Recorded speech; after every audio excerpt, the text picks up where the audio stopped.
Combat test. Et c'est parti pour affronter The Worst, The Ray Galactic Legend Ray. Donc Ray, que vous pouvez voir, qui est accompagné dans cette combinaison de gaz, de chevauchée légendaire, donc du général Kenobi et du fin héros de la résistance.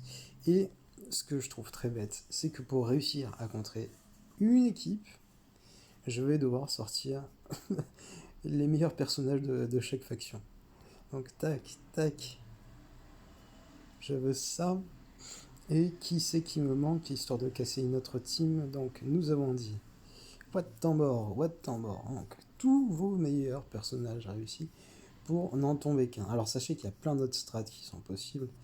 Il y a des spécialistes, notamment Wigan Bog, qui est très fort pour ça. Je vous invite à regarder ces vidéos, il sera beaucoup plus pertinent que moi sur le domaine.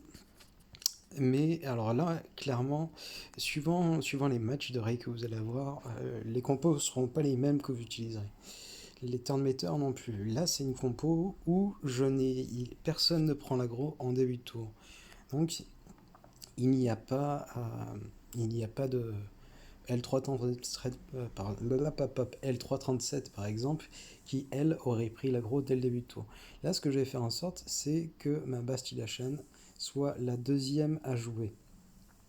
Je veux qu'elle mette le choc sur le général Kenobi directement, afin d'éviter qu'il prenne l'aggro pour la suite. Voilà, c'est fait. Maintenant, je vais pouvoir mettre la peur sur tout le monde. C'est ce qu'on veut. Là, mon Turnmeter est bon. Juste après, j'ai Tron qui arrive. Je vais forcer l'aggro sur ma petite invoque géonosien. Et je vais pouvoir donc commencer petit à petit à taper sur la même Ray jusqu'à ce qu'elle devienne indestructible. Donc là, je vais rajouter un petit peu de peur. On va mettre la peur ici, c'est parfait. On va mettre un choc général. Là, c'est vraiment la phase où je peux faire du DPS. Alors on en profite, on peut faire du DPS.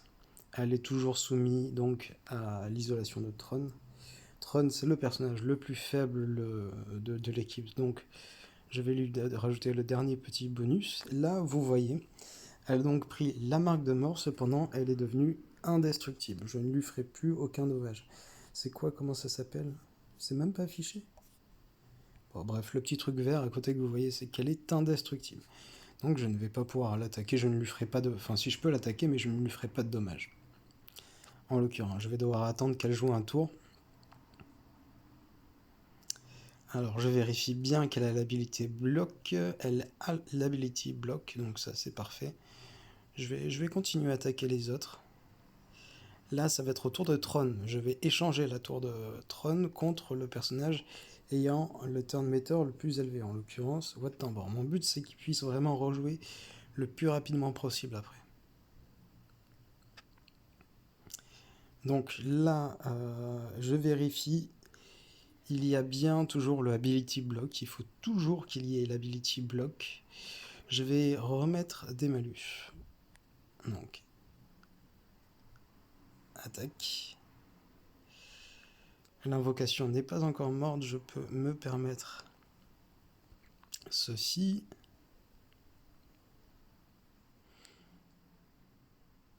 Ray a pris son tour. Donc ça, c'est parfait.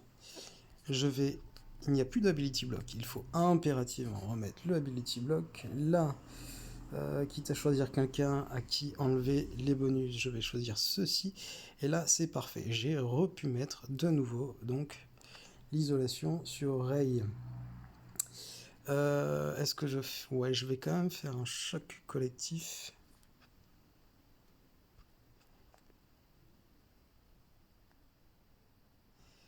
Donc là, j'ai la marque de mort qui s'est ajoutée. L'invoque est sur le point de mourir, je vais la booster un petit peu. Et il faut faire attention au timer d'ailleurs, j'ai pris le temps de vous parler, mais du coup, le timer avance. Donc là, on DPS.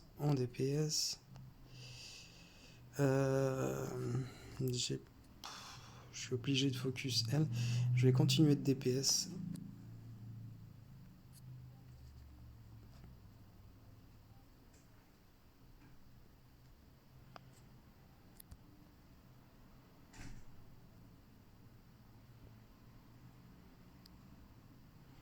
Elle est sur le point de tomber. Elle est tombée.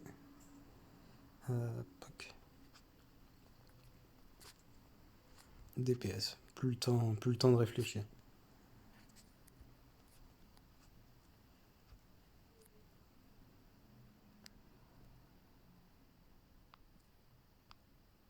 Allez, on DPS.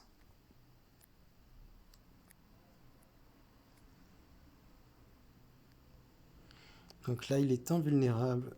Je vais devoir faire vite. On fait vite, surtout ne pas bloquer les capacités. Vas-y, joue s'il te plaît. Joue. Allez. 8 secondes. Allez. Ouais.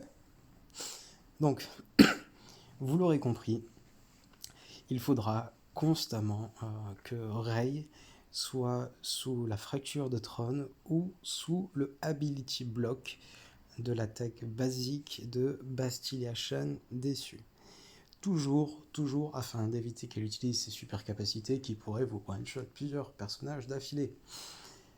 Ce combat est donc échu, j'en sors victorieux et refait. Wouhouhou, mais quel plaisir! J'espère que ça pourra vous servir donc lors des futurs GDT, si comme moi, vous êtes dans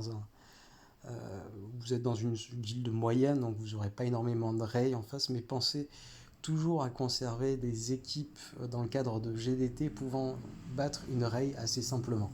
Là, le combat était assez simple. En l'occurrence aussi parce qu'il n'y avait pas le 3.37, sinon j'aurais dû changer les turn meter. Ça aurait été un peu plus contraignant. Mais donc pensez toujours à garder du stock, car si jamais vous n'avez pas la bonne équipe pour tomber raid, vous risquez de passer un sale quart d'heure. Sur ce, je vous dis à très vite pour une nouvelle vidéo sur la GAC 3v3. Tchou!